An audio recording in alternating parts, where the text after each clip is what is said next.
भाई लोग, ये जस्टिस नाग रत्ना महिला हैं और जस्टिस सतीश चंद्रा, इन दो लोगों ने मिलके तो वैसे हंगामा तो करते ही रहते हैं भैया। जज साहब लोग हैं, कानून की देवी कानून के देवता लोग हैं। तो खैर जो बात यही है कि इन अभी ताज़ा जजमेंट है तो लोगों का थोड़ा सा माथा घुमा हुआ है कि एक पत्नी को मेंटेनेंस मिल रहा है एक पति से, और डाइवोर्स अभी पूरा हुआ नहीं है। डाइवोर्स तरफ थोड़ा ध्यान कम रहता है क्योंकि वो निचुड़ता रहता ही है हस्बैंड, पैसे तो आते ही रहते हैं। तो फिर उसने दूसरी भी कर ली इस बीच में, वो भी कोर्ट पहुंच गई मेंटेनेंस के लिए। तो पहला लीगली डाइवोर्स नहीं है, फिर भी दूसरी शादी कर ली, उसे मेंटेनेंस लेने के लिए पहुंच गई। तो भैया जस्टिस कानून की देवी नागरत्ना कानून का देवता सतीश चंद्रा ने कह दिया कि ओ भैया दूसरा पति है तो दूसरे पति से मेंटेनेंस का केस है, पहला पति को क्या लेना देना इससे। वो लड़ रहा है, अपना मेंटेनेंस दे रहा है, जब डाइवोर्स लेना होगा ले लेगा, जब ये चाहेगी ले लेगी। ओ भैया अपने जूते निकालो, अपने सर पे मारो। चलो इसमें तो जिंदगी है थोड़ी सी, है ना, आगे बढ़ते। जय सिया राम, हरिओम। भाई लोग, ये पुलिस अफसरों की भी पिछवाड़े में पलीता लगा हुआ है, घरवाली के लिए फटी पड़ी है। केस मुकदमा तो आम बात है भाई साहब। ट्विटर पे एक वीडियो मिला, जहाँ से वीडियो मिला है वहाँ मैंने डाउनलोड किया, आपको दिखाता हूँ। आज जो बात करेंगे उसके लिए पूरा वीडियो नहीं मिला, उसको मैं तलाश रहा हूँ, मिलेगा। पहले इसको सुनिए। मेरी शादी फरवरी 2024 में हुई। शादी रिश्ता जो हुआ था दिसंबर 2022 में हुआ था। इसके बाद इसके घर वाले मुझे देखने के लिए आए थे, वो अपनी तरफ से पक्का करके गए थे। फरवरी 2023 में मेरे परिवार वाले मैं इसको घर देखने गए थे। वहाँ जाने के बाद हमने इसको देख के रिश्ता पक्का हो गया था, लड़की को रोक के आए थे।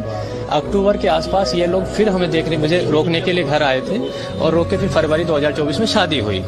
ये लड़की शादी होने के बाद मैं दिसंबर में जैसे ही अपने घर जाता हूँ छुट्टी लेके, तो इस लड़की के ट्रांजैक्शन 6-7 लोगों से थे जो कि लाखों में थे। मैंने फिर ये पूछा कि आप मेरी पत्नी हैं और शादी हो चुकी है, आप ये लाखों का पैसा किसको दे रही हैं? तो इन्होंने कुछ नहीं बताया, सारी चीज़ें टाल मटोल करती रहीं। उसके बाद मुझे इन पे शक हुआ कि ये चीज़ें गलत हैं कहीं ना कहीं। अगर लाखों का ट्रांजैक्शन एक महिला कर रही है तो ये चीज़ें क्यों हैं ऐसा। उसके बाद जब मैंने जांच की तो जांच के क्रम में इनके आसपास से मुझे ये जानकारी हुई कि लड़की पहले से शादीशुदा है और पहले भी एक सब इंस्पेक्टर यूपी पुलिस पे बलात्कार का मुकदमा लिखा चुकी है, उनसे पैसे ऐंठ चुकी है। जब मैंने इसकी पुष्टि करने के लिए जानकारी की मुकदमा कहाँ लिखा हुआ है, तो थाना पल्लवपुरम में मुकदमा अपराध संख्या 50/2020 धारा थी 376, 506। उसमें 2 थे, प्रेमराज सिंह पुष्कर जो मवाना थाने पे पोस्टिंग रहे, इनका घर मवाना थाने के जस्ट सामने है, और दोनों भाई पे बलात्कार का मुकदमा लिखाया और उनसे पैसे ऐंठने का आरोप लगाते हुए 386 भी उसमें धारा थी, जबकि वो मुकदमा 2020 में था। जब मैंने मान्य तो इस भाई साहब की फटी पड़ी है, वर्दी में है, पुलिस अफसर दिख रहे हैं।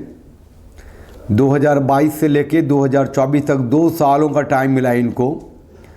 वो जो इनकी बीवी आज तथा कथित स्ट्रेंज वाइफ जो है, उस इनको देखने आए, छेका करने आए, शादी तय हुई, 2 साल का टाइम मिला।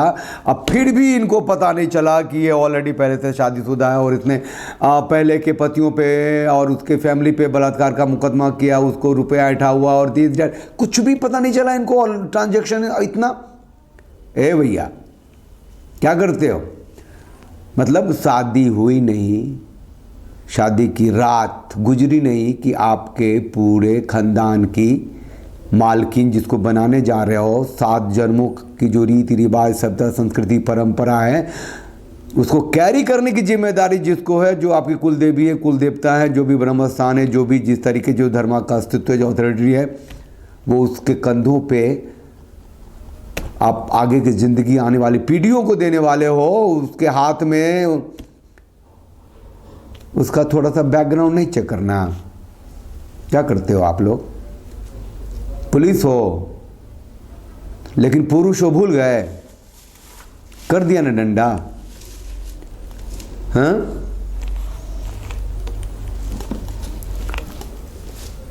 मैं एक बार यहाँ आया था लेके प्राइवेट डिटेक्टिव के बारे में, कि एक कहानी तिवारा मैं कहता हूँ कि एक लड़की वो विवाह.com marriage.com से उसकी शादी तय हुई। लड़का 4 महीने तक दोनों में कम्युनिकेशन रहा, एक आध बार लड़का मिला भी। अचानक से एक दिन उसने कहा मुझे शादी नहीं करनी। लड़की पागल हो गई, क्यों नहीं करनी? वो डेडिकेट हो गई थी, उसको हस्बैंड रूप में देखने लग गई थी। तो उसने कहा कि अंत में उसको बताना पड़ा कि प्राइवेट डिटेक्टिव मैंने लिया था और तुम्हारा शारीरिक संबंध एक पुरुष से था, लड़के से था, और तुम ओयो होटल जाया करती थी। अब वो लड़की पागल हो गई। कथिक में ओयो होटल जाती थी, वो मेरा बैग था, वो मेरा फ्रस्ट्रेशन था। उसके चक्कर में मैंने तो बीच के 7-8 साल शादी की सोची नहीं। मेरा संबंध उस लड़के के साथ था, इससे मेरी आने वाली ज़िंदगी को क्या फ़र्क पड़ेगा? अब तो मैं डेडिकेटेड हूँ तुम्हारे लिए। फॉरएवर पता तो कीजिए ना कि पिछली ज़िंदगी में क्या है। अरे पिछली ज़िंदगी जिससे आपकी शादी होने वाली है उसका लीगल हिस्ट्री पता करो, मेडिकल हिस्ट्री पता करो, उसके फैमिली के क्लोज रिलेटिव्स के बारे में पता करो। ये पता करो कि तलाक जैसी, मेंटेनेंस जैसी, डिवोर्स जैसी कोई घटना है, या एलिमोनी, या फिर एक्सटॉर्शन, या फिर बच्चे उच्चे हैं तो अडॉप्शन, या कस्टडी, चाइल्ड कस्टडी। मतलब देखो तो सही वो फैमिली कैसा है। वर्दी आप वाले हो गए तो क्या हो गए? लाट साहब हो गए। ठोके जाओगे, पीटे जाओगे, मारे जाओगे सिर्फ पुरुष होने से, चाहे कोई यहाँ बैच हो, कोई भी टैग क्यों ना हो। जज साहब लोगों की फटी पड़ी रहती है, लेकिन बकवास करते हैं। फेमिनिज्म टॉप पे। एक थे DIG कोयम्बटूर के, सुना होगा, सबको पता होगा, C विजय कुमार।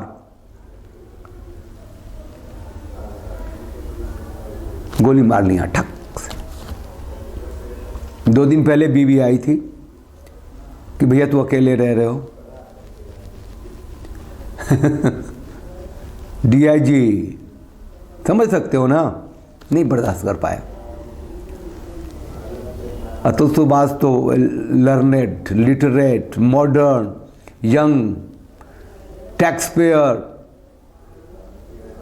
कहा कि मैं ही तो कमाता हूँ, मेरे ही टैक्स से तो ये तंत्र चलता है, और मेरी बीवी मेरे ही पैसे से मेरे को उत्पीड़न करती है, कोर्ट में जाती है मेरे बच्चे के लिए। मेरे से इतने पैसे लेती है जितने पूरा खानदान बोलता है उसका। खुद को ही मार लिया, सोचा सप्लाई चेन काट देंगे। घंटा हुआ, बेटा भी उसी के पास है, और वो अब तो तलाकशुदा बीवी भी नहीं है इसकी संपत्ति पे, सारी खानदानी संपत्ति पे उसका अधिकार है। अब बेटा भी है उसके पास। आत्महत्या करने के बाद पहले दर्जे का हायर उत्तराधिकारी बना देते हो अपनी पत्नी को, और अपने माँ बाप के ऊपर एक ऐसा जहर विष छोड़ देते हो जिसे डूबना ही है, खत्म होना है।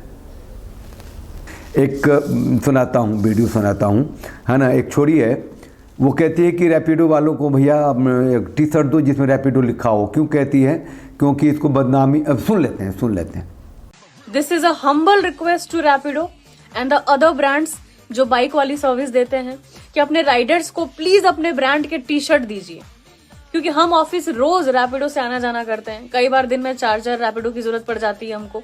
कल पता चला कि हमारी सोसाइटी में ये बात चल रही है कि हम नए लॉन्डो के साथ घूमते हैं, लेने कोई और लड़का आता है, छोड़ के कोई और लड़का जाता है। भाई घर की बहन बेटियों की जो इज्जत है ना, उसकी ऐसी की तैसी हो रही है, छीछा लेदर हो रहा है। प्लीज ब्रांडेड टी-शर्ट दीजिए अपने राइडर्स को। अब इसको सर्टिफिकेट चाहिए मोहल्ले वालों से कि वो बॉयफ्रेंड नहीं है, रैपिडो वाला था जिसके साथ आती जाती है।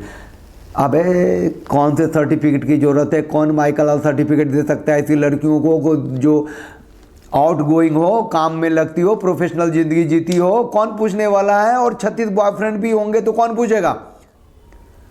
पढ़े लिखे लड़के रैपिडो चला रहे हैं क्योंकि पुरुष हैं, क्योंकि उन्हें कमाना है, क्योंकि उन्हें बैठना नहीं है, क्योंकि उन्हें फैमिली चलाना है, क्योंकि उनको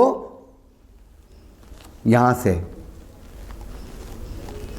जड़ जो DNA है, जो ईश्वर ने बनाया पुरुषों को, मेहनत करना है, कमाना है, करते हैं ना वो।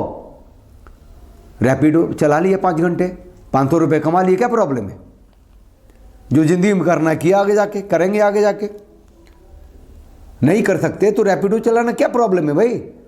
अब उसको रैपिडो का टी शर्ट चाहिए, जोमेटो खाना बांट रहे हैं, इसके लिए उसको मुहर लगानी चाहिए। क्यों भाई? उसकी प्राइवेसी क्यों ना हो? He could be anyone, licence लिया हुआ उसने, वेबसाइट है उसके पास, वो काम करता है। ऐसी छोरियों के लिए भैया उसके मोहल्ले वाले कहते हैं कि ये जो लौंडों के साथ, जो लौंडा शब्द इस्तेमाल करती हैं, रेस्पेक्ट ऐसी लड़कियां आपको नहीं देती,